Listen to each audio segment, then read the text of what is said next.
Samantala mga kabrigada, Vice President Sara Duterte muling hinamon ang isang House leader na patunayan ang pagkakakilanlan ng confidential fund beneficiaries.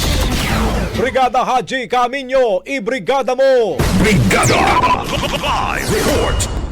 Nanindigan si House Deputy Majority Leader Paulo Ortega V na may obligasyon ang Office of the Vice President na patunayan na may mga tunay na taong nasa likod ng mga pangalan na tumanggap di umano ng confidential funds. Ayon kay Ortega, bagamat ginagamit sa sensitibong operasyon ng confidential funds, malinaw na iginigiit sa Joint Circular 2015-01 na inilabas ng Commission on Audit at Department of Budget and Management na obligado ang mga ahensya na panatilihin ang sealed at verifiable documentation na nag-uugnay sa mga alias at tunay na pagkakakilanlan. Kung paulit-ulit niya na gumamit ang OVP ng gawa-gawang pangalan, may obligasyon silang patunayan ang pagkakakilanlan dahil kung wala, mismong ang listahan na ang ebidensya ng katiwalian sa Senado.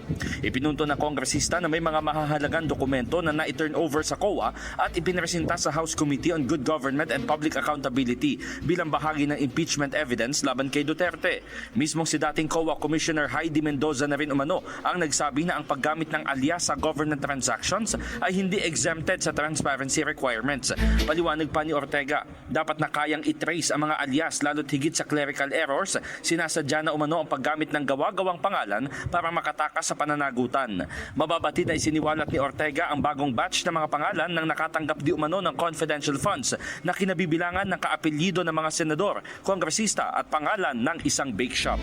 In the heart of changing lives, ako si Brigada Haji Camino ng 105.1 Brigada News FM Manila, The Music and News Authority. Rapido! Ang bahaging ito ay hatid sa atin ng Drive Max Coffee. Ligayang tuloy-tuloy!